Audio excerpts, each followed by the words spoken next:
Welcome, everybody, to the very first episode of the Monday Night Asian Talk Show with your host, the Arty Dans. I'm going to be joined by a very special host as well. His name is Wilco C Rullens, and I'll introduce him in just a second. But what I just wanted to let you know very quickly about is kind of what we're about on this show.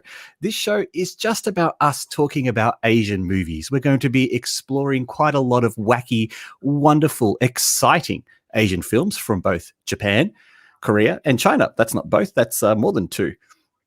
Most of the movies that we're going to look at come with a story to tell and with a bit of an exciting backstory and a bit of anecdotes as well, all coming courtesy of my friend Wilco.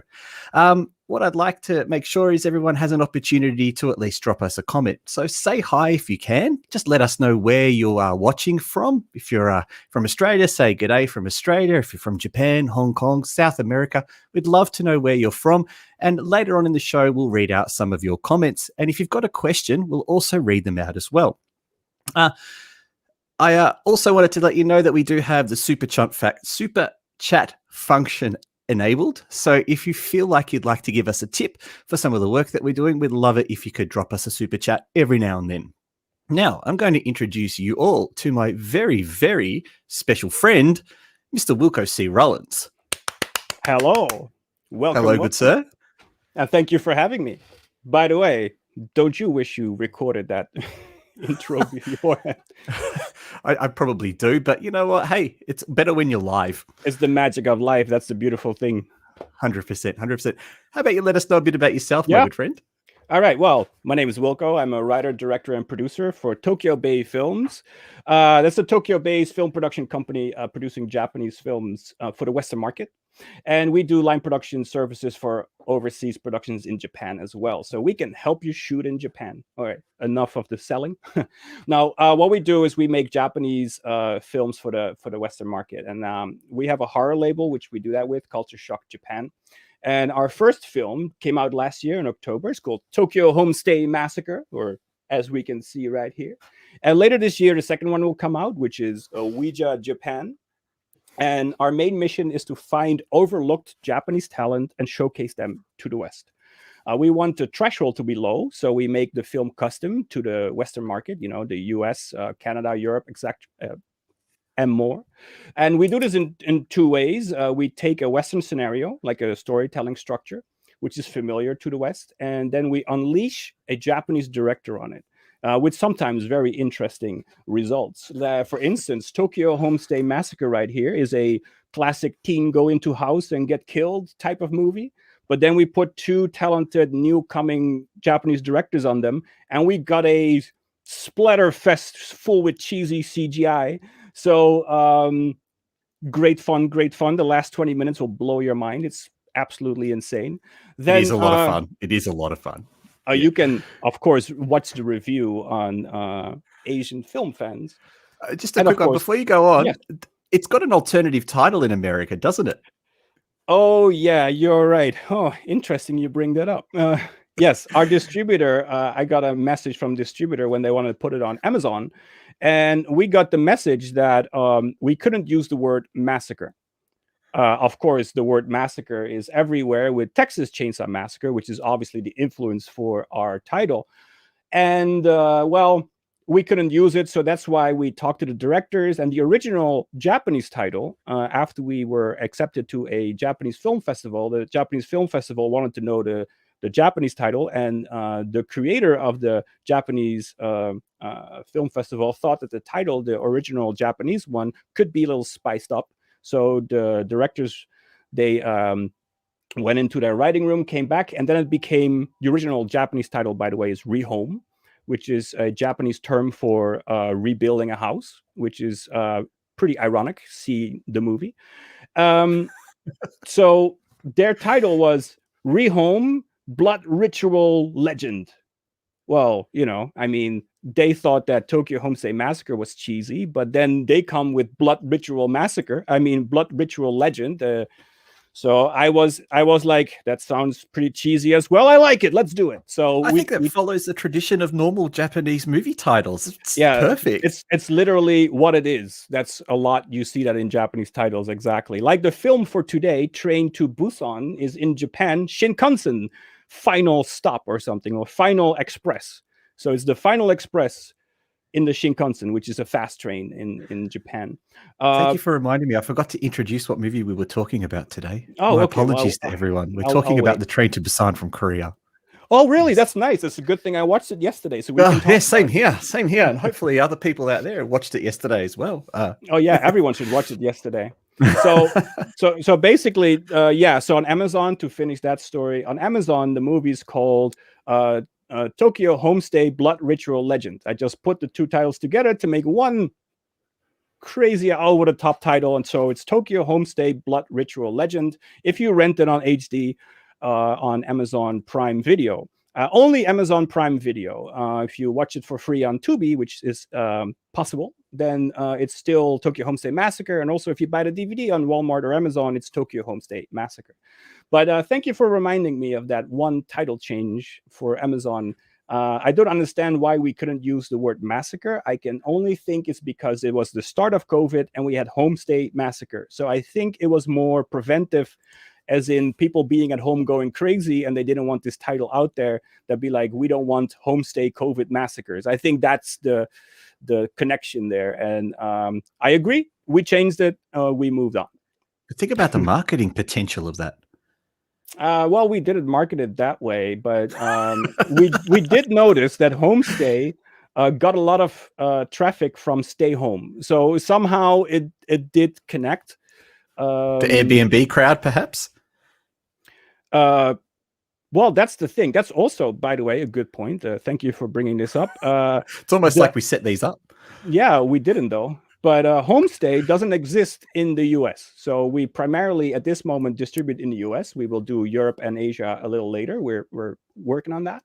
But now Tokyo Homestay Massacre is out in the US. And in the US, they don't understand, or they don't know, or they don't use the term homestay.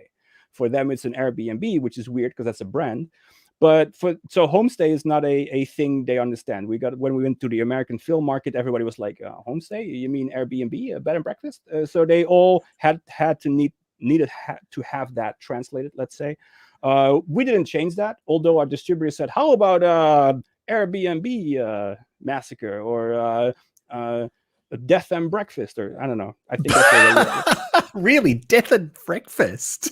Well, we have a thing within Tokyo Bay Films that we don't use the word death in our titles. So I was writing it down for a future production.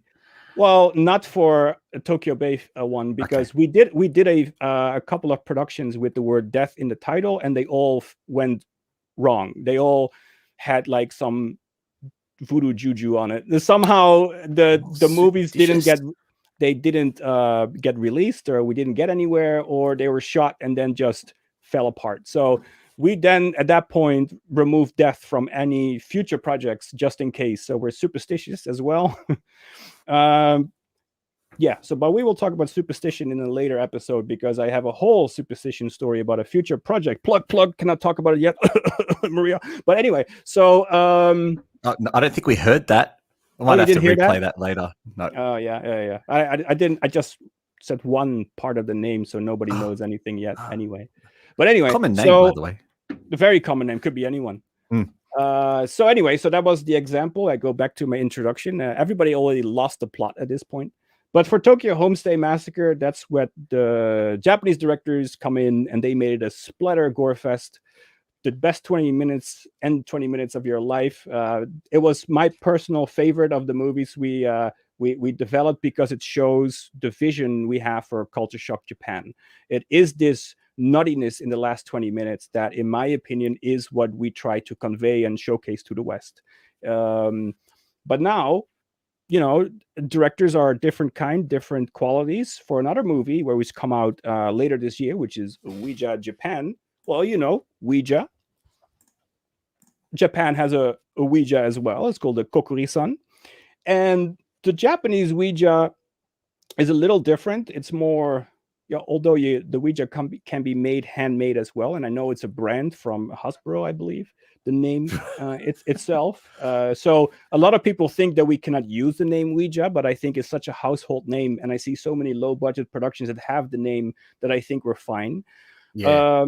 of course, Ouija Japan is a very hokey name, but that's on purpose. We actually even plugged a different name once for a horror movie in Japan, and that was so ridiculous. But we had an interest for someone who wanted to distribute that. But although we didn't have any further development on that yet, but can you imagine a movie called Amityville Japan? That makes absolutely no sense. Does the look on my face show? There's been enough bad Amityville movies, Wilco. I know, but an Amityville Japan, I mean, it makes no sense. It's geographically a location in the US, and you put Japan behind it. So that's why I was thinking, what if we do Amityville Japan in space? Oh my God. Huh? With Jason Voorhees. Well, actually, I like Jason X, so hey, you're not allowed to say that out loud. Now, because we've talked about Tokyo Homestay so much, do you reckon we should show the trailer? Well, I wasn't quite ready yet, but if you you're not ready. Okay, if you want to push it, I see we're 11 minutes in and you're keeping to the script. I see what you're doing right there. Well, how about let's show it, then people have an impression of what we do, and then I will elaborate a little bit on that. Awesome, sounds good. So everyone, this is the trailer for Tokyo Homestay Massacre. Yo, this is a real Japanese house. We're here to give you a first-hand experience tour of what our homestay is going to be like.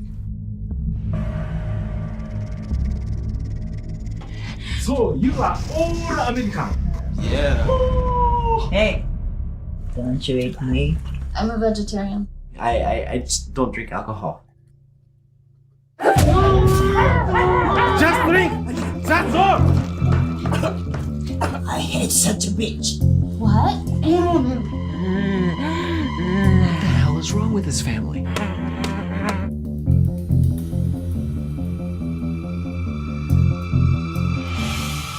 Welcome to Japan.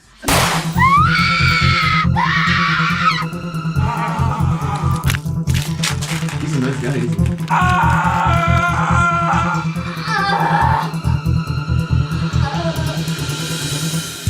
Why?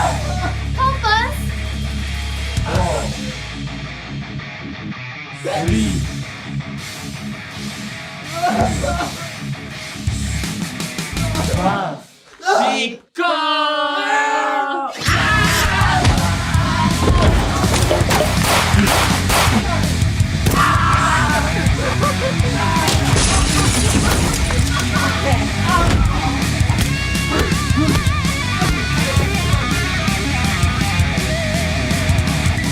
Did you enjoy your homestay?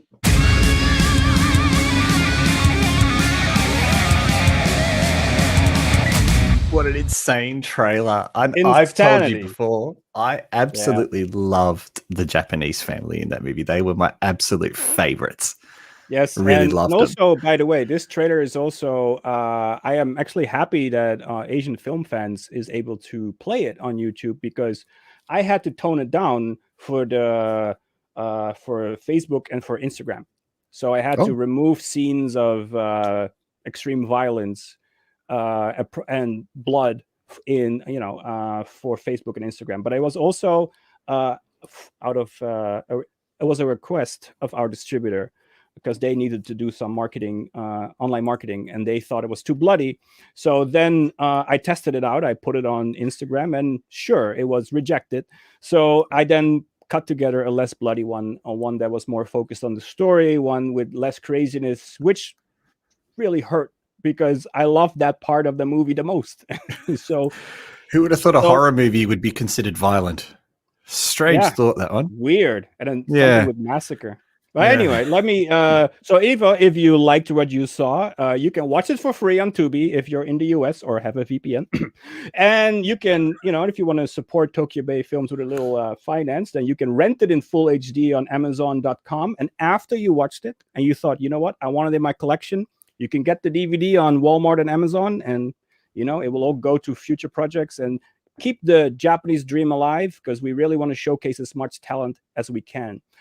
Because the two ways we do it, like I said, just with Homestay is the slasher, an idea of the slasher movie, but then it became a splatterific, crazy CGI fest. Then with Ouija, supposed to be a movie about, a Ouija board, you think ghost, creepy. Well, our director, he looked at it and he came with an original of his own based on what we gave him. And now it's a death game, a battle royale, let's say, with housewives and guns and the last man standing. And so it was, I know it's more like John Woo, and I know John Woo is not Japanese, but there's a lot of John Woo style movies in Japan as well. If you go back to the 90s, there were a lot of those type of films. So that's what the second Japanese director added to a very classic Western idea of ghosts. And he, because in Japan, the death game is very popular. And he put his own twist on it. And now it's just 16 women shooting the hell out of each other in a battle royale, may the best win. And I think the tagline for Ouija Japan is it's kill or be killed. It's going to be the easiest movie to market. That is going to be very popular. They all fall down. Well, to be honest, tell us the ending. Well, that's the whole battle royale. Come on, what's the? Oh, do you play PUBG and think how will it end? Well, there's got to be at least one person left. Yeah, but you don't. You just don't know who. But anyway, I want to see the front cover of the poster. Oh, tricky! You don't have anyone on that front cover, right? Okay, exactly. No one is on there. Right.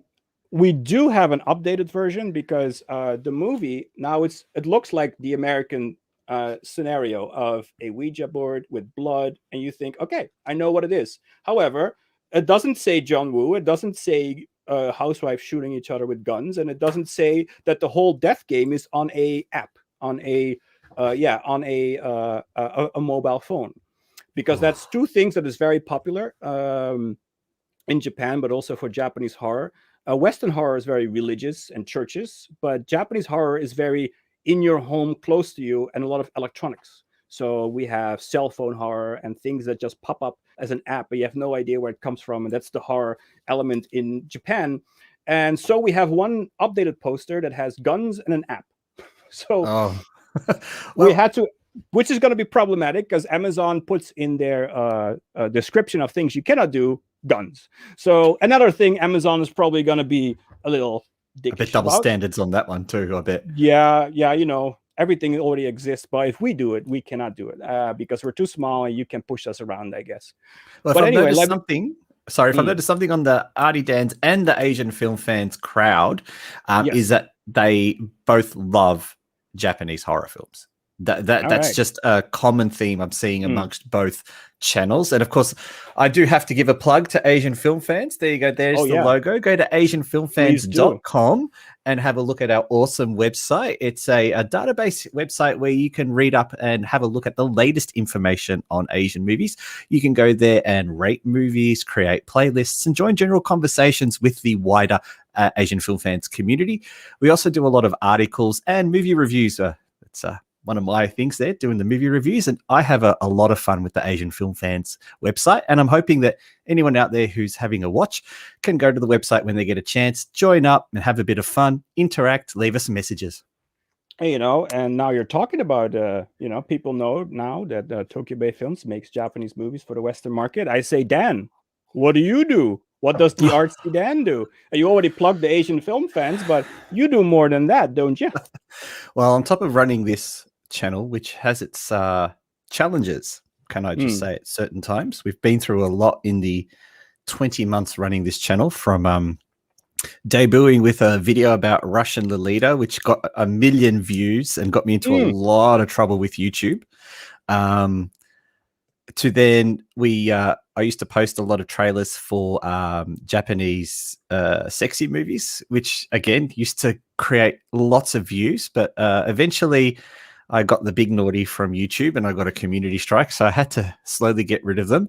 And then I got a bit lost with what to do, and that's when I met the awesome crew at Asian Film Fans, and I joined them and started really developing the Asian Film Fans YouTube channel, which I think is a rather unique channel with a lot of trailers that we actually translate ourselves. So it's mostly Chinese trailers, but we do have other languages there, such as yours. A database website too, right? the database website is fantastic. I've already plugged the database website, but the do it YouTube again. channel is where you can go to watch the latest Chinese movie trailers with English subtitles, because they never release with English subtitles, but we are putting them on there for everyone to view. We have a lot of trouble with copywriters who like to steal our trailers and re-upload them. So, we've been busy taking down lots of our copyrighted, well, not copyrighted, but our trademarked kind of trailers. But then I started taking this channel again more seriously after I met you about a year ago, thinking I have a passion in talking about these types of movies that you make. And I cannot shut up. So great. Well, that makes us perfect, doesn't it? And so I know that every time I post a review about a crazy Japanese movie, I get I get some good responses from people. So that's it. But I think the other thing you also wanted me to talk to you about is the fact that we are moving into a little bit of movie distribution. We have a very bad Chinese movie under our label, but it's, if you want to watch something that's ridiculously over the top for an hour and a half, on my channel, there's a movie called King's Feast. It's for free. Don't have to pay to watch it. So you can, watch 10 minutes and go, Jesus, this is rubbish, or Jesus, this is good, I want to continue. All I ask is you don't use an ad blocker, so get a few ads. I still have to pay the director of the movie. A bit of trivia: if anyone knows the Chinese movie Buddha Palm Technique, it's one of the actors from that is in our movie. So we do have one big name. And the director of the movie has actually directed a Sammo Hung movie before called Choi Li Fut. There's two Choi Li Fut movies. This is not the one with, I can't say the guy's name, but he's the dude from Detective Chinatown. So not his Choi Li Fut, it's the other one. And we're trying to get the rights to that movie so that we can put it on our YouTube channel. Yeah. Problem is Lion Gates has the rights and we need to wait for it to expire. Otherwise, I imagine they're a very litigious organization. If you have it, are you going to also provide it for free on YouTube? Yeah, it'll be for free. It'll most likely be an edited version on YouTube because I just have to edit certain things out. But we will put it on platforms like FilmDo, Amazon, as part of this free service as well. We're trying to get on Tubi as well. We've got a contact who's trying to get us on Tubi. That'd be awesome. Why is the camera going out of focus? I don't know. Stay. Maybe I should stop moving. Oh, boom. There you go again. But yeah, King's Feast is our first movie. And eventually I'm going to love talking about a movie that you and I will make together, because I know we've been talking about it for ages. We've been talking about making a Chinese little crappy horror movie. Exactly. And I really can't wait until we start working on that and putting that into fruition. Hopefully once all of this lockdown crap is over. That's going to be a long-term project with vlogs and from script to page. It's going to be a whole process. It is. And I'm figuring with the audience that we build on this show, they're probably going to help us build and craft that movie anyway. But speaking of movies, Train to Busan. Oh, yeah. Our feature for today. Our main for today's show. All right. Yeah. Where you want to start? I want to start with, firstly, what you thought of it. It's a very popular, very famous, very well received zombie film. Did very well on film festivals. Very well known internationally. And I think a lot of people lately, a lot of people will think zombie movies. They'll think straight away Train to Busan, which is maybe a bit unfair to the Japanese industry and all the million zombie movies they make. Like I am a man. Oh, help me out here.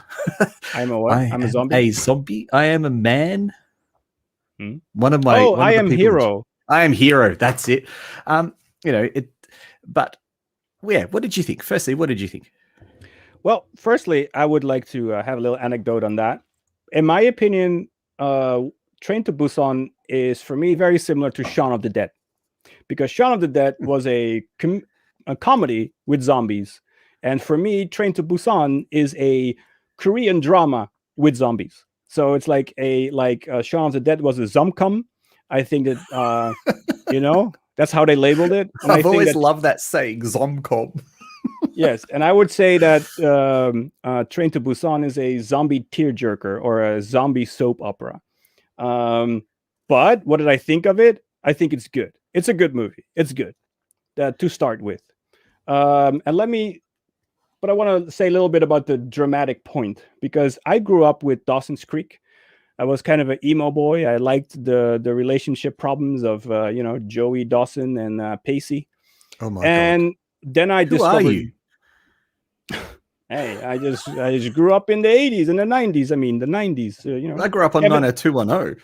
Kevin Williamson and the Scream movies. That's all. That's the link, right? Yeah. That's the era we're talking about. It's just after Buffy. Yeah. Yeah.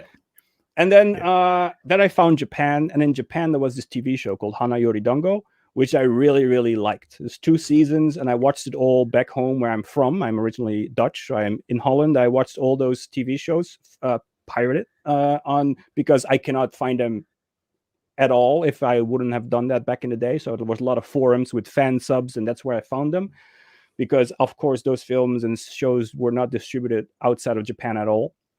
So, and this is like I guess around the 2000s. And I thought that was very dramatic, more dramatic, dramatic like Dawson's Creek, but a little more in a Japanese way with heroism and cuteness. And I really liked it. I thought it was dramatic. I loved it. It was one of my favorite TV shows. So I went to Shanghai. And in Shanghai, I was having a nice night out like you have in Shanghai. I was in a dive bar called Perry's, where you have $4 buckets full with Coke and whiskey Cokes in a bucket, where you really with a handle and a straw every whole night walk around like this. It's $4, and then you have 2 of them, and then or 3, and then you're out. But anyway, I was sitting there on a table with my bucket and 2 Korean. So we were talking about TV shows, and of course Korea is well known for their TV shows, but I wasn't that known about that topic at that point.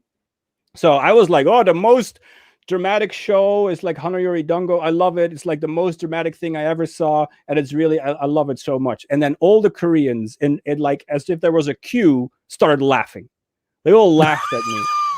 and I was like, what are you talking about? They're like, Japanese kid show. Oh, cannot do that. That's racist. But they said a Japanese kid show. You call that dramatic? Did you ever see a Korean TV show? And I guess at that point, I didn't. Mm-hmm. And then I have to go back to the comparison between Western stuff, Japanese stuff, and Korean stuff. I say stuff disrespectfully, but I mean content. Yep. So in America, just like in Army of the Dead, which we saw. Oh, by the way, we're going to go in spoiler territory. So everybody beware for Train to Busan, but also for Army of the Dead, or anything I'm going to talk about right now is spoilers. So if you don't like those, I'm sorry. You got to go. Oh, no, don't go. Stay. Just mute. Do this. Yeah, oh, okay. Yeah, but mute. I don't know how long I'm going to say spoilers. It's got to be a long spoiler, maybe. But anyway. They'll get over it. All right. The end of Army of the Dead, right? The lead dies. Oh, spoiled it. But anyway, he gets bitten, and then he's sitting on the ground, and he is like, and his daughter has to shoot him in the face. Super dramatic. But what it is her crying. He's like, yeah, you just do it. And then she shoots him, but she's a strong woman, walks away basically unharmed by the whole traumatic experience. Now go back to the end of Train to Busan. And the Train to Busan, again, spoilers, the lead dies. So he gets bitten at the end. And what do we see? The girl is screaming hysterically, grabs him by the arm, screaming, don't go, don't go, don't go, don't leave me, don't leave me, don't go, for a long time. Tears out of her eyes, screaming like a little kid. And then he has no other choice but to leave her, because he is bitten. He will turn. So he walks away. Then you have the other survivor holding the kid down, like, no, don't go to your daddy. And then she's like, don't go, daddy, stay. And the guy has to walk away. Does he then jump off the train? No, he stays on the train for a while to cry. And then she is there in slow motion from the train, from the, how do you call that? The conductor. They're it's only one. They're only in that diesel. Yeah, I know, but they're like where the conductor. The conductor sits, yeah. Yeah. So you see it from the cockpit. window, the girl, the cockpit. That's it. A cockpit in Not sure we could say that word either. Oh, well, in the cockpit. So the thing is that, so she's crying, super dramatic, all these tears and screaming, and the woman holding her like, don't go. And then he goes around the train, just stands there, cries, and then we see a flashback that we never saw before in the movie of him all in white in a dreamy environment holding a baby, close up of the little toes, close up of the little face, and him crying, remembering the birth of the girl he has to leave behind because he has to die. And then in slow-mo you see him fall off the train. At that moment I thought those Koreans were right to laugh about me. Because that's Korean drama. And that is, I was saying to my wife while we were watching that film, that scene there is the first time that little girl actually properly cries in the whole movie. She does all this fake crying all throughout the film and never actually sheds any tears. And it's finally at that point. And so I turned to Karen and I said, she's finally crying. After an hour and a half of her doing fake crying, finally she did it. But, leave it to the Koreans to make such a dramatic ending. In the US, we would have a guy like, oh, I'm bitten. Take 2 grenades, jump in the zombies, be like, oh, die, mother F. And then, that's it. Also, could also be Japanese, by the way. Japanese has also a very high heroic thematic. But that ending alone, that was so dramatic. And not only him, also when another important character dies, one of your favorites, the bigger guy. Also, that is... Yeah. I think they call it ham up, but it's also very much, stretched and hammed up, let's say, like to really, because that's the first time in the movie that you feel something. Because that guy, when the first time that I saw him, it's like, oh, look at that big dude. But actually, I remember I didn't see the movie. This is the first time I saw the movie, by the way. Yeah. But I was in Korea like 2 years ago or something, and this guy is everywhere. He is in all the TV shows and all the big movies. And I saw him on Korean TV like almost nonstop. So when I saw this movie yesterday, I was like, hey, it's that dude. And I had no idea he was so popular. When I look at the IMDb, it's kind of after this movie because it seems that this is the most, one of the biggest selling movies in Korean history. So I do think that has something to do with it. But when he, in that movie, is portrayed such as a good guy, you cannot not like him. It's like, for sure. It's just impossible not to like him. And then with his sacrifice at that point, you're like, it's your first feels right there. And then it already starts to get into Korean territory. And then they're like, hey, wait a minute, zombie movie? We're Koreans, right? Let's have that ending exaggeratedly tear-jerky that you just As a side note, my colleague from Asian Film Fans and I, we laugh at the film Ashfall, which has Dong Sok Ma in it. And it's one of the only movies I could think of where not only is he speaking English, but he plays a nerdy scientist rather than the guy actually going out there and kicking ass. And me and my colleague Brian, we constantly joke how it's such a bad film and they've completely miscast all of the actors in that film, especially him. Probably on purpose, if all of them are miscast. But this guy, what is it, Ma Dong Seok? I don't know. Well, it sounds like Sok to me, Ma Dong Sok. I probably don't say the A. I don't know. Yeah, probably Dong Sok Ma. I guess that's the right. I don't know. Please correct us if we're wrong, but I guess I'll have to learn more Korean for that. But he's in the Internals from Marvel. I'll get out, really? So he's gone to the States. He's gone. He's like, boom, stardom right there. Well, I think the signs were on the wall when he made The Gangster, the Cop, the Devil, and I saw Sylvester Stallone's name as the producer. And then there was a story going around that Stallone was going to remake the movie in America. And I figured he would use Dong Sok Ma as well in the film, considering he can speak pretty good English. So, it looks like his transition to Hollywood is... He's Marvel now. He's Marvel now. And of course, the girl in the movie, the nerdy love interest of Suhee? Is that her name? I don't know if you say it. You write Sohee. It's probably Sohei. I don't know. But anyway, I thought she looked so familiar. It's like, who is this? She's quite cute. I remember her from somewhere. And then I looked at IMDb.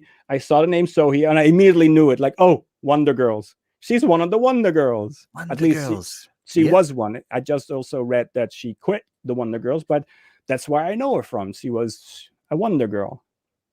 Yeah, so in that movie, she plays a teenager, and she would have been around 26 years old. Yeah. Well, that's around teenage years in film. our late teens in Homestay Massacre who is all like 30 or something. I've just been told that Dong Seok-ma has a dual citizenship, which is why he's probably in all of these US films. There you go. Yeah. Well, that explains it. Yeah. That does explain everything. Well, we do know that Hollywood only hires ethnic actors cast who speak perfect English. So it means that his English is adequate, is really good, or else he would never be hired by a Marvel, because that's the thing they do in Hollywood. They only, if they want something from a different ethnicity, they still need someone that speaks perfect English in order to work with them. Yeah, but no doubt they're going to typecast him as every Chinese, Japanese, and Filipino, Vietnamese role that they could possibly think of. Yeah. And I don't know about your theory, because I'm not convinced that Donnie Yen can speak great English. No, have you seen Mulan? No, the Chinese are a little. In general, the Chinese are a little worse. That's why also the big Fan Bingbing, or was it Li Bingbing? I don't know. Fan Bingbing's a beautiful one. Yeah, I know, but the one that was in X-Men, she had 0 lines. That's because they had to make money in China, but she doesn't speak English, so they take the Chinese money, but they don't give her any lines. That's kind of the thing. Fan Bingbing, the tax evader. Yeah, I forgot which Bing Bing it was, but it was a Bing Bing. Yeah, it's a great name. I love it. I love her name. So, but and on that topic, but it's not just because she doesn't speak English, because they also do it with The Boys. That Japanese actress is a local Japanese actress, but her English Karen is Fukushima or something like that. Yeah, her English is flawless, but she also doesn't speak in The Boys. So that makes her cool, though. I love her character in The Boys. That's true. But what I'm saying is, she can just talk to the director and everyone else without any issue.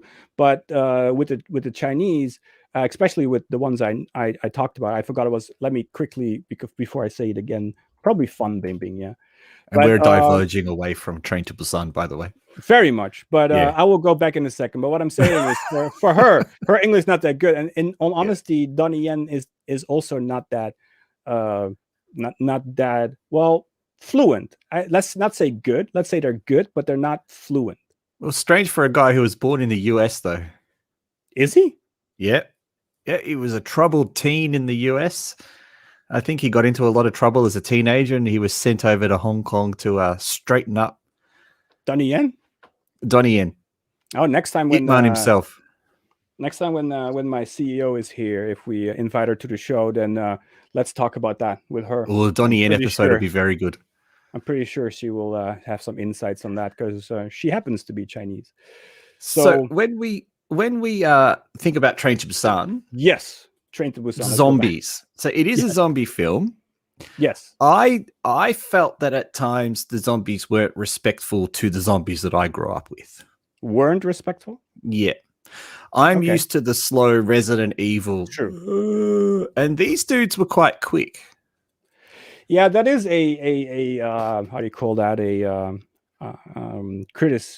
A point of criticism a lot of people have that love the old horror movies like the Dawn of the Dead, Day of the Dead, all those type of movies with the slow zombies, all the Italian stuff back in the day.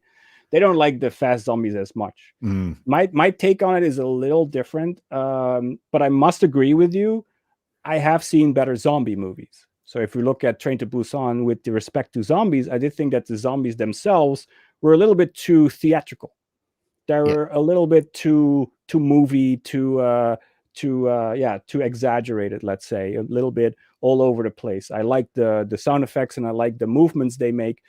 But I did think that in general, they were borderline silly, especially in the beginning. The first one I thought was borderline silly. The woman who gets on the train and then starts reanimating really weird. Yeah, that's the theatrical thing I'm talking about. And because of that, only talking about the zombies, not so much the movie, but only zooming in on the zombies, I did think that they weren't that scary. I thought they were super inconvenient for the story, but they weren't as scary. You know, I like the relationships. I like the characters a lot. It's very Korean drama, well set up. And I must say that this movie is a great example of good writing. It's good writing with good setup for good scenes. You know, it's a lot of oh shit moments, or actually I should say what now moments. It's a lot of, you know, it's a lot of what's next? What's next? What now? And I think that's great writing. Those are great scenes because it's like, you know, it's like it's a great example of how to write a script, like how you escalate a situation, because technically it's a whole chain of failed attempts to escape. Yeah. And it's just, oh, let's do that, fails. Oh, does that, let's fail. Oh, do that. Oh shit, we're now there. Oh shit, we're in between the wagons. So it's like it's constantly a whole chain of we did something right, but we did it wrong. We did something right. Oh, now we're stuck. And in my opinion, to create that edge of your seat effect, that is an effective way of writing. They did think about in a cool way what to do in the situation of being in a train with zombies. It's like I'm in a train. There's zombies there. How can this be inconvenient for me? How can they annoy me? How can I get past them? How can I fight them? How can they fight me? So I do think that they thought about it well. It's a clever script in that way, because the scenes come fast and they come with drama. So it's every time, every corner you go around, there's an issue, and that is, in my opinion, good one-on-one writing. But it's a very claustrophobic setting, isn't it? Yeah, because of the train. Yeah. Although I must say the train did feel in the beginning like an airport, because you have all these stewards and it's an assigned seat train. So it is actually like a Shinkansen and not like a subway or something.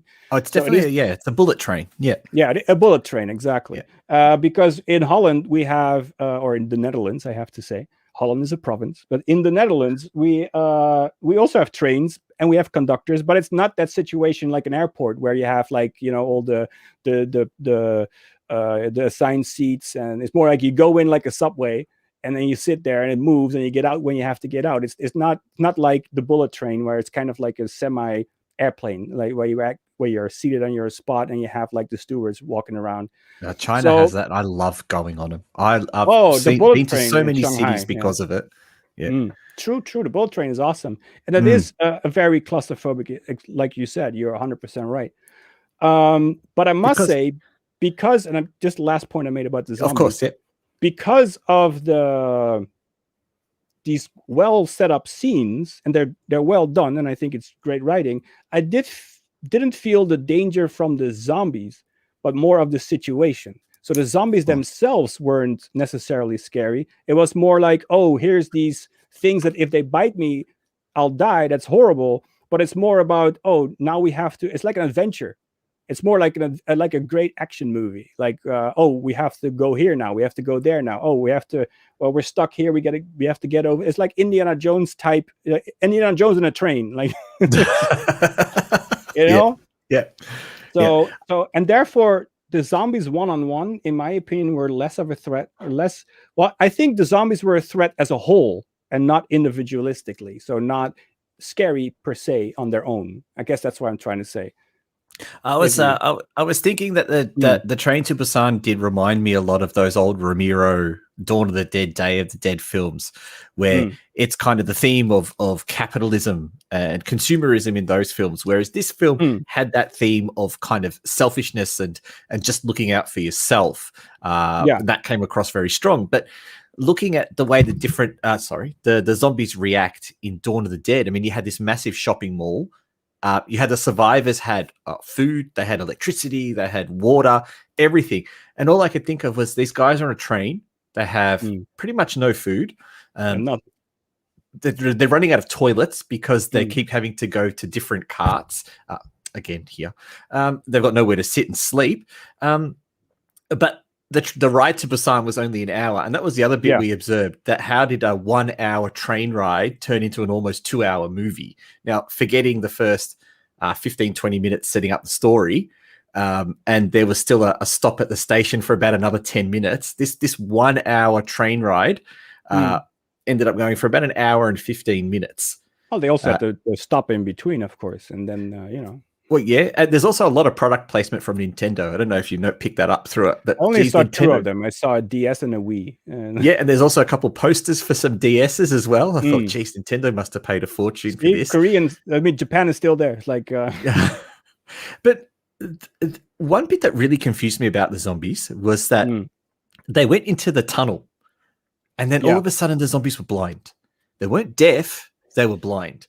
Well, the thing is already. Yeah, sorry, continue. Well, I was going to say, they got out of the tunnel, and then it's like the zombies instinctively knew to turn around because they were there. And that bit betrayed the whole zombie rule set. Why did it know to turn around straight away? That's true, and that is the negative point of the movie. Is the like what we just touched upon is the zombies themselves. Not only did I think that they were more scary as a whole because they're a situation as a whole you have to get through, but also that they're not really consistent in their behavior. You have not only on the theatrical, but also they're not very consistent. Like in the beginning, when one bites another, when one of them bites someone, you see immediately that the other one transforms immediately right on the spot. But then at the end, the last two, they take like an hour to change. Yeah. So that's inconsistent. Karen noticed that too. Yeah. That is a thing. But I do understand why in a movie perspective, because in a movie perspective, it was telling the audience what would happen if you get bitten. And then I do think that they put the last one that didn't know that he was turning as a hint, as in the last one's going to take longer too. So maybe that's just a narrative tool they used to slow it down at the end, but just show how it works in the beginning. Although he was the big guy as well, don't forget. He was the guy that the main character had to see turning because he knew that was who he was going to be if he kept going down this path of being this selfish person who just wanted to make money and ignore his family. So, there were links between those two characters. And you're right, that slow turning was to give that main character enough time to go, this is you, buddy. This is what's going to happen to you. This is going to be, but he bit him then. Like, what the hell? If you didn't bit, don't bite me then. But yeah, and not only, but that's like what you said, right? It's like, the example you used with that it's more about selfishness instead of capitalism. Yeah. Well, you can kind of link it with capitalism because capitalism is more the idea of individualism, and then what the girl is more communism or like socialism. It's like helping everyone else selfishly, while the guy's like, no, we should help ourselves. So maybe it's more like politically individualism versus collectivism. It's like we're doing it for the species, or we're doing it for our identity, for our own self. There's a funny line in the film with the two older sister characters where they're looking at the riot on the TV, and she turns to her and goes, if when we were young, they would just be re-educated. Yeah. And I thought, that's a clever little line on the progression. And I also thought it was very, I call that actual. It's very timely. It's very now. It's very, very. It's like it's very weird because in our Western society that would be seen as a religious thing, and then in Korea it's like a social thing. So that's a funny comparison there. Besides, I want to ask one thing because I guess I missed it. That laboratory, that was an accident there, and in the beginning they sprayed the car, and then this deer got hit, and the deer stands up. Then I'm like, so what is it, airborne? Because later in the movie, it's all bites, nothing airborne. So how did it start? Maybe I missed it because it was the beginning of the movie and, halfway through, you forgot what they said in the beginning. But how did what kind of virus was it? Or how did it spread originally? I'm hoping that someone in the chat can tell me. But from what I understand, and I might be completely wrong, is that the main character, it was the company that they were hedge funding or investing in was responsible for it. Yeah, true. I got that. They didn't exactly say how it got out. I don't recall that. Only in the beginning, they sprayed this guy, and they said, so an accident happened. And that's why the car was sprayed. Check stop. Yeah. And he goes, well, you're not going to kill my cattle again. Yeah. So there was something happened before, let's say. Yeah. I have to admit that I've seen that movie twice now, and I haven't paid any attention to how that virus started. All right. I've just assumed zombies. Yeah, true. But that also must say there's also something about the zombies, because I did think in the beginning, it's like, why are they biting people? And you think that's such a weird question because every zombie does that. But to be honest, but to be honest, is it ever explained? Because Return of the Living Dead, they explain it. They eat the brains because it takes the pain away. But why did these bite other infected? It's also a while since I saw, a serious good zombie movie in that way. Well, it's like I said, it's more a good movie and not so much a zombie movie, but you know what I mean. But that was something I thought, which is weird because there are so many zombie movies and I never thought it before. But for some reason now I was like, why are they biting each other? Maybe it could be a silly question, but No, it's not. It's a good question because no one eats brains anymore. true. But that's also a thing. I think it's only in Return of the Living Dead. I think only that movie franchise had the brain thing. I don't think other movies had that. And so then that became pop culture. It became known that zombies eat brains solely because of that film. That's very interesting. I do. It's a good think movie, the only one I can clearly remember is Part 3 with Melinda Clarke. Oh, that's my favorite. I mean, that was my my pinup model for a long time. I even had a T-shirt with her on it. I mean, that goth look was. Oh yeah. Oh god. Yeah. Oh, we're still live, by the way. But oh yeah. Oh yeah. Yeah. But anyway, I think the first one had Linnea Quigley in it, didn't it? Well, the first one had this moment that you destroyed the head and it wasn't dead, and then everybody was like, "What the hell?" Because that's also the thing, right? Shoot them in the head, then they're dead. But in Return of the Living Dead, they didn't die. Like, wait, what? They never tried to kill a zombie in Train to Busan, which is beautiful. That's also the thing why. Okay, this is the second part of why I saw better zombie movies, because there's no gore in it. There's no gore in it. If you don't count blood, there's no gore. There's no heads ripped off. There's no arms ripped off. There's no body parts ripped off. There's no innards. There's not. There's only blood. Yeah. So in that way, technically, there's no, because for gore, I mean like getting ripped apart and seeing intestines, and that's the gore idea. What I think. But you know, if you excuse the blood, there is actually no gore in it, and also no zombie gets killed, and everybody dies dramatically. But then we come back to the Korean idea of, and this is why I think that maybe, and I haven't seen the sequel yet, and maybe you can give me pointers on that. But maybe that's why I heard that the sequel was bad. But then I also saw that the sequel is again shooting people in the head, shooting zombies in the head, and stealing money like Army of the Dead. So then I'm wondering, is that maybe why the second one is less good? Because the first one had no weapons, so it was more tense and it was more drama based. It was more based on the human relationship, therefore the theme of selfishness. And the second one just went balls to the walls. Let's just go military. Is that maybe why the second one isn't as good? I'm going to divert. Before I answer that question, I'm just going to steal a bit of trivia from our chat, and just to let you know that apparently we need to watch this prequel, Soul Station, to figure out how the zombie started. Oh, okay. And that gives us a bit of an insight about the backstory of the virus. So perhaps we can look at that one in the future. But well, the only problem is that's an animation, and I don't like it's an animation. Yeah. You don't like it? No, I am not an animation type of guy. Well, I'll watch it and give you a summary then. But okay, personally, my point of view with the problem with Peninsula was that it tried to be an action movie, and no one wanted an action movie, and it tried to continue the story arc or environment of Train to Busan, but not the characters. And it had this ridiculous premise that it had been quite a few years after the Busan incident, and the whole of Korea was locked off to the rest of the world. And all I could think about is, in this modern time, there is no way that a country like America or Japan would allow Korea to be landlocked, full of zombies for so many years. It just didn't make sense that no one would go in and try and clear these zombies out and return Korea back to the way it was. Really? That's your issue? That was part of my issue. The other issue is that, you know, it was a cash grab. And again, I'm stealing a comment from the chat, but it was nothing but a cash grab. All right.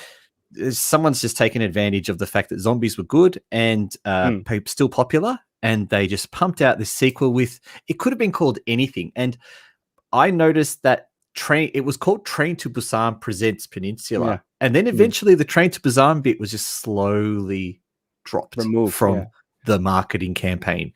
Yeah, I think they started getting some feedback to like, hey guys, what's the link? Because we're not quite getting it. It's a good action movie. It's not a good zombie movie. All right. Yeah. And a lot of people will complain about the special effects being very cheesy and very computerized. Whereas you look at Busan, there's a couple of really shitty special effects with the train crashing at the end, but pretty much everything else looks pretty decent. But if you like cheesy, shitty special effects, I have a great movie you can watch for free on Tubi. Oh, and with great blood splatter effects too, might I just say. Some of my favorite. But hey, if you got a chance to make Tokyo Homestay Massacre 2, you'd probably do it. Definitely. I will do it just like I'll do Tokyo Homestay Massacre Presents, and then a different title, and then a balls to the wall Blood action Ritual. movie. Yeah, Blood Ritual. Blood Ritual. And just an action movie, no relationships in it, just only nonstop shooting each other. And then the chat will complain that you've just done a cash grab. And the critics will say the same thing. Yeah. And then I will grab that cash. But then, Well, that sounds like a good idea. I don't see the problem. I'm a producer here. No, that's capitalism. As a at its director, finest. I understand. As a director, I will be like, whoa. My artistic integrity. As a producer, I'm like, that's a good idea. Let's do that. As long as you can do it cheaply and quickly. Yeah. But that's kind of what I thought. But so if I have to summarize it, I thought it was very dramatic, very Korean. Therefore, I'm also kind of surprised it got this praise worldwide, because it is really that Korean. But on the other hand, it's a really good example of a good script with good scenes and a good where we're going to go now, and like an Indiana Jones in a train. So I think that's really, really good. So I guess that's where the praise comes from. Yeah. And personally, I thought the zombies were a little bit inconsistent and a little silly, maybe. And therefore, but they also weren't really zombies. They were more like the crazies. They were rabbit. They were, they were rabbit. They were not really pack zombies. Animals. Like that. One of my biggest takeaways is everyone in Korea is ridiculously good looking. Yeah. Oh, that's also something that I have here on my notes. Before I want to go to there, I want to say that besides the good lookingness, I did enjoy the movie because it looks good. But at the end, I did feel like at the big dramatic ending that I had a feeling like, why am I torturing myself watching this? I just had a whole movie following this guy. I like this guy. He's doing his best. He's finally connecting with his daughter. And then we have to have this dramatic ending of him, spoiler, dying. And then I'm like, why am I doing this to myself? But actually, the fact that he is indirectly responsible for it makes it that he has to die. Yeah. And that's movie rule. He is a bad guy because he was, with his selfishness, responsible for the outbreak. So he kind of had to die. He could not survive because he had this thing on his conscience. So that kind of made me feel a little better. But Dong Sok-ma didn't need to die. True. He was he was the good guy that died. Well, again, also to show what a good guy is for the lead, of course. He was the example of the good guy for the lead in that way. He also kept calling the main character a douche all the time, which I thought was... I don't know if that's what he actually says in Korean or if that's just what the subtitle says. Because normally that would be the sign of an asshole, but he was likable by doing that. That was so weird. Very true. He was likable by doing that. But yeah, you're right. Everybody's good looking. And a lot of people obsess about good looking people. Like I had I was going to say, well, Korea, as far as I can tell from every Korean movie I've ever watched, everyone is ridiculously good looking, and I don't think they have ugly people at all. I just don't think it exists. They do. They just don't cast them. That's I've been to Korea, and every country there is different layers of people. That's just, you cannot hide that. But in there, it is true that in their movies they like to keep the fantasy alive of everything in perfection. It's the same thing in China. Everything has to be smooth and pretty, and only the ugly ones are, in their opinion, like that bum guy. Like that's the ugly one. But even he is like a good-looking, rugged guy. I bet he was. I wonder who that was as an actor. I have no idea about.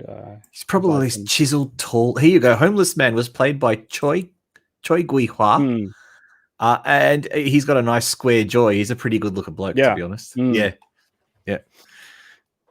He also died kind of like an unnecessary sacrifice for no reason. But again, it's that thing. You can't have a homeless guy being a hero, can you? That's true. So the homeless guy died for no reason. And I also think that although the girl and the baseball boy, how they died was also kind of like quick. Let's get that was a pain. Let's go to the ending. Pain. Yeah. And just so everyone remembers, Baseball Boy was the kid from Parasite. So really? the guy that plays the son from Parasite. I completely forgotten about until I started watching it and thinking, gee, that guy looks really familiar. He looks like a potential Academy Award-winning movie familiar. And boom, he was. Yeah, I had the thing with Sohei or Sohee because I thought, hey, and then she turned out to be a Wonder Girl. Well, you don't get more wonders than a Wonder Girl, so I guess that was correct. I'm just still thrown about the fact that a 26-year-old can play someone that appeared to be 15, 16 years in a movie and get away with it. On Tubi for free, Tokyo Homestay. 30-year-olds acting like mid-20s. But anyway. And you know what's funny about that is that you've got an actual 13-year-old in the film. True. That I thought was 20-year-old when I first talked to her. And I said, gee, that girl who plays that young girl, she's doing well. Yes, we always play with your head. She's actually 13. Well, she grew up in the meantime. She's a little older now. But yeah, you're right. So I guess in general, recommendation, unless you have to want to add something, I say for a recommendation, I said, yeah, I recommend it. It's good, but only if you like edge on your seat action movies that make you cry. I wouldn't call it an action movie. In my opinion, it's more action than horror. So it's okay. Okay, I will change action to adventure. I'd go with thriller. You think it's more a thriller? Yeah, because the tension, how it builds up each and every scene, the danger that they get, it's exciting. All right. So, well, at the end, it's zombies, so technically it's a horror movie. No matter what. Yeah, and true. So, yeah. But anyway, so if you like, it's very Korean. So be prepared to be entertained. Be prepared to see something of good quality, because Korea does not have low budget movies in general. No, you're the second person who's told me that. Yeah, they don't. They don't have a low budget industry for some reason. That's terrible. Yeah. I know. We can start one. Just go there with a camera and just make it low budget. No one will take us seriously. That's true. And be prepared to cry, because it does have that Korean soap opera quality of jerking on those tears jerking. What's Korea the term? has a habit, and maybe it's just me, but Korea has a habit of blending genres within movies, and they can't make a straight comedy. They have to make a comedy action film, like Hitman Agent Jun, or the movie that they made in China, Lobster Cop. In that case, what's it? Extreme Job. The action comedies or horror thrillers, horror dramas. They don't just pick a genre and stick with it. Well, it's the same, and this is also a thing because this Korean soap opera is very dramatic, and they know how to, get you to cry. It is very close in entertainment value as India in that way. India also doesn't have just one genre. Most of the time, it's 3 genres in one movie. The movies are 3 hours, and every hour the movie changes into a different genre. I'm off Indian movies. I don't touch them anymore. I've had some bad experiences with Indian movies. I enjoyed some Indian movies, but that's like probably more a rights thing than a entertainment thing, because the Indian movies are always 3 movies in one. In the normal structure, you have an A, and then the A is a setup, and a B is then your the promise of the premise. That's where you have your bulk of your movie. That's where we're in the train with Train to Busan, and then you have a C, which is a final wrap up. Well, in an Indian movie, it's always A B A B A B C. So you get 3 movies for one, because they always. You also missed the intermission. You get A B A intermission B A B C. But the B is always the A for the next B. So it's that's true. Yes, they always lead up to a next point. And one movie I saw started as a comedy, turned into an action movie, and then ended as a drama. So it went all over the place. Of course, and then infused with song and dance, which is always, which is sometimes the quality varies. The best trilogy, in my opinion, of Indian action movies, which also is quite known internationally for the people who know those type of movies, is the Doom series, or the Dome series, the DHOOM. I've heard of that. Yeah. Yeah. The first one is a ripoff of Fast and Furious. The second one is a ripoff of Mission Impossible, and the third one is a ripoff of The Prestige. So they all have like a movie they're based on, which what Indian movies most of the time do. But instead of 3 movies in one, all those are pretty targeted to just rip off one movie. So that So they're like asylum movies, but with an Indian budget. Yeah, which are gigantic for India, let's say, with a lot of extras, a lot of dance, and the songs are of good quality. So that's why I like those movies, especially 1 and 2. They are very high quality songs, in my opinion. Of course, that is just, if it becomes too local, then then I kind of tune out. But in my opinion, from my Western perspective, those are the two that have the most high quality songs, or maybe the most how do you call that, pleasing for a Western ear. Let's say that. I'd say before we sign off this evening, I'm just going to read out some of the comments that we've been getting throughout the night. Oh, that's right. Let's do it. Is there questions or? Well, not a question. Someone picked up on the fact that I missaid super chat and called it super funk. So they said I should call it super funk for the future. So just remember that for the next episode. If I don't call it super funk, I need to. All right. We had someone who said that they loved the trailer to Tokyo Homestay Massacre. Oh, I wonder who that is. That had a fangirl in the crowd for that one. Fangirl sounds like an insider. But we also got a tip from a Mr. Stewart who left us a tip. So thank you very much, Mr. Brian Stewart, for that tip. That's appreciated, and that will go towards further funding of this show, perhaps us purchasing StreamYard full software so we can do a bit more. Definitely, so we can have that logo removed there. We can. It also seems that Mr. Stewart wants to play a role in one of our movies. He keeps referring to himself as the token black guy. So it seems like he's writing himself into our movie. I must say that token black guy, although I think that's a good idea, I am definitely for that. Especially in the movies that I direct, I tend to give important roles to black people. So I'm sorry, maybe you have to be like semi-lead. He's because camera shy. In this movie, Sheets right over here is the one that I directed. That one has a Hollywood actor in it, which is from Jeepers Creepers 2, a Mr. The Double D from Jeepers Creepers 2, and he's African American, and he is basically the lead, together with, of course, as a duo. It's a buddy cop movie with ghosts. Well, I think he's going to have to slowly warm up to the fact that he might be taking a bit more of a starring role in the film. But he also let us know that Ma Dong-seok has the dual citizenship for the US. All right. And that he also wanted to let us know that the KTX is faster than the Shinkansen, but then quickly changed his mind and told us that the Shinkansen was faster than the KTX in Korea. So perhaps the Japanese could have got to Busan quicker, I think is what he's suggesting, and there may have been less casualties on the train shorter to movie. Busan. Yeah. And we've also had another one who said that they enjoyed our chat. Thank you. That's from someone called KL. So thank you, KL, for that. Please come again as well.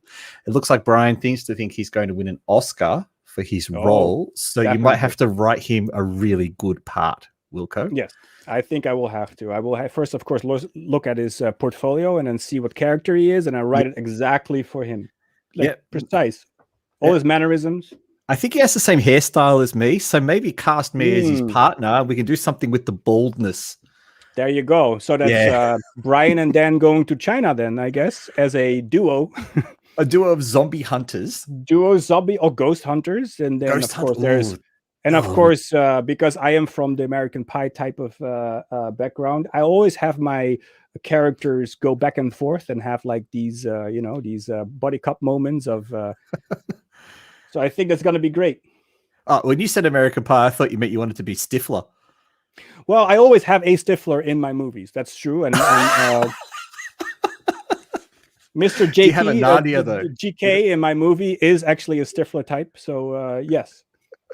We just need a Nadia as well. So then. Yes, that's true. But just who's going to be one of you, Brian or Dan? Who's going to be the Stifler? I don't know. No, that's you.